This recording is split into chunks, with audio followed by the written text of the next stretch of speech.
Kidney और gall bladder stone के खात्मे का जरिया, फिर से पथरी न होने का मुकम्मल इलाज। आज ही तशरीफ लाएं R&S यूनानी pharmacy, first floor, syndicate bank, Bahadurpura x road, Hyderabad. अस्सलाम वालेकुम नाज़रीन, आइए नज़र डालते हैं देश की राजधानी नई दिल्ली और उत्तर प्रदेश से कुछ खास खबरों पर।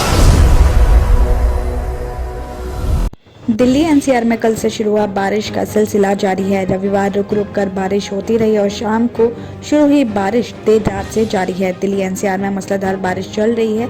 बारिश का स्वरूप मानसूनी है। देर से ही हो रही बारिश की वजह से आज सवेरे सड़कों पर जाम भी बना रहा।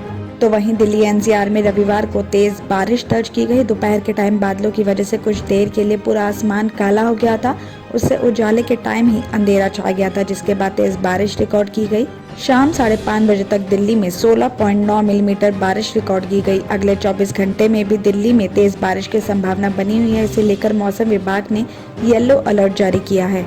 मौसम विभाग का अनुमान है कि अधिकतम तापमान 29 और न्यूनतम तापमान 20 डिग्री सेल्सियस तक पहुंच सकता है। तापमान में कमी आने और बारिश की वजह से वातावरण में हल्की ठंडक भी बढ़ेगी।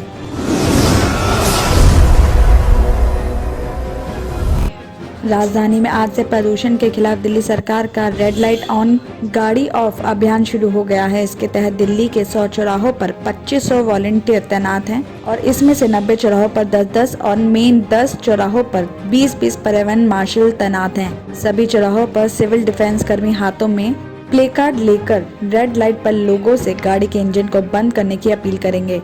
परिवहन मंत्री गोपाल राय ने रविवार को कहा कि ऑड इवन अंतिम हथियार है। सभी सरकार का ध्यान दिल्ली के अंदर प्रदूषण को कम करने के लिए जितने ऑप्शंस हो सकते हैं उन सब पर सरकार काम कर रही है। इसके बाद स्पेशलिस्ट से राय लेकर फैसला लेंगे। उन्होंने कहा कि पिछले 3 दिनों में पंजाब, उत्तर प्रदेश, हरियाणा में तेजी से पराली जलाने की घटनाएं बढ़ी हैं। इसकी वजह से दिल्ली का QI लेवल 284 पर पहुंच गया है। आगे उन्होंने ये भी कहा कि केंद्र सरकार ने पंजाब को लगभग 250 करोड़ रुपए पराली के समाधान के लिए दिए हैं।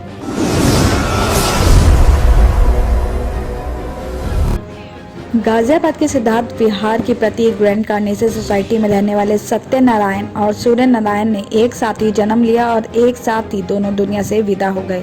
सोसाइटी के मेन गेट पर तैनात सिक्योरिटी गार्ड को रात 1:05 बजे बहुत तेज आवाज आई। उसने सोचा कि सोसाइटी के अंदर गाड़ियों की आपस में टक्कर हो गई। जिस टावर के पास से आवाज आई उसके पास टॉर्च से देखा गया तो वॉकिंग ट्रैक के बीच में घास पर दोनों किशोर की बॉडी पड़ी हुई थी।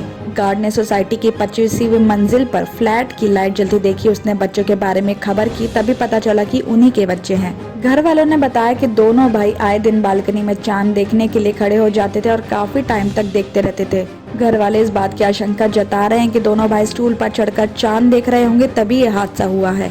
प्रतीक ग्रैंड सोसाइटी के लोगों ने दोनों किशोरों की मौत के बाद अनहोनी की आशंका जताई है। साथ ही सोसाइटी के सभी टावर्स में CCTV कैमरे लगाने की भी मांग की गई है। LNJP हॉस्पिटल में सोमवार यानी आज सुबह अचानक आग लग गई। इससे हॉस्पिटल में कुछ टाइम तक अफरा तफरी का माहौल रहा। इसके बाद फायर ब्रिगेड की गाड़ियों ने मौके पर पहुंचकर आग पर काबू पाया। इस दौरान किसी जनहानि की खबर तो नहीं है, लेकिन दिल्ली फायर ब्रिगेड डिपार्टमेंट के अधिकारियों ने ये जानकारी दी है कि उन्होंने बताया कि आग लगने की वजह का पता लगाया जा रहा है।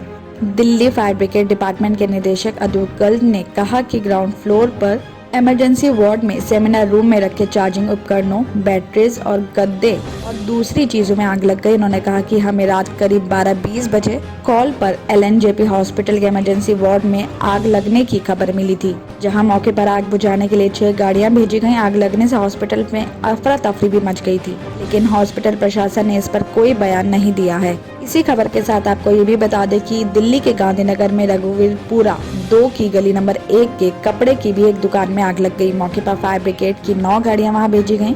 फायर ब्रिगेड डिपार्टमेंट के अधिकारी ने बताया कि कपड़ों के गोदाम के बेसमेंट, ग्राउंड फ्लोर और फर्स्ट फ्लोर और कपड़ों से सीढ़ियों पर भी आग मिलने की खबर मिली। अगले 6 महीने में दिल्ली सरकार 7 नए सरकारी अस्पताल की सौगात दिल्ली वालों को देगी। ये हॉस्पिटल 6800 बेड क्षमता वाले होंगे, जहां पेशेंट्स को आधुनिक स्वास्थ्य चिकित्सा उपलब्ध होगी। साथ ही सरकार की योजना है कि अगले 1 से 1.5 साल में हर किसी का हेल्थ कार्ड भी तैयार किया जाएगा। स्वास्थ्य का पूरा ब्यौरा कंप्यूटर पर होगा ताकि किसी नई पर्ची की जरूरत नहीं पड़े और कंप्यूटर में दर्ज ब्यौरे से किसी भी हॉस्पिटल में ट्रीटमेंट मिल सके। हेल्थ इंफॉर्मेशन मैनेजमेंट सिस्टम के तहत ये सुविधाएं मिलेंगी। और ये बातें मुख्यमंत्री अरविंद केजरीवाल ने शालीमार बाग में एक हॉस्पिटल की नींव रखने के दौरान कही है।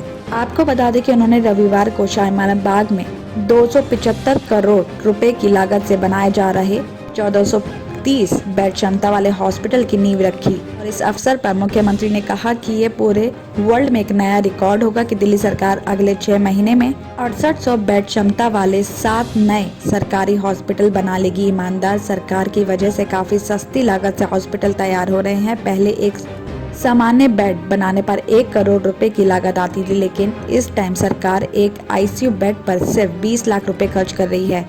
एक ऐसा सिस्टम बनाने जा रहे हैं जिसके तहत दिल्ली के हर नागरिक का अपना हेल्थ कार्ड होगा और उसमें उसके स्वास्थ्य की सारी इन्फॉर्मेशन होगी। दुनिया के किसी भी देश में अभी तक ऐसा सिस्टम विकसित नहीं हुआ है।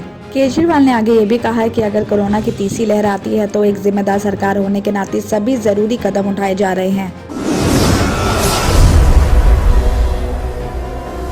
किडनी के अमराज से परेशान मायूस लोगों के लिए खुशखबरी। R&S यूनानी फार्मेसी किडनी और गॉल ब्लैडर स्टोन के खात्मे का जरिया। अब UNI स्टोन कैप्सूल्स के जरिए खात्मा कीजिए। No operation, no side effects, 100% result. सिर्फ UNI स्टोन कैप्सूल से मुस्तहिक लोगों के लिए खुसूसी रियायत। फिर से पथरी न होने का मुकम्मल इलाज। दर्द, कॉन्स्टिपेशन और पुराने कब्ज से निजात पाइए। आज ही तशरीफ लाएं। R&S यूनानी pharmacy, first floor, syndicate bank, Bahadurpura x road, Hyderabad. Contact 9703 939 436 9063 383760।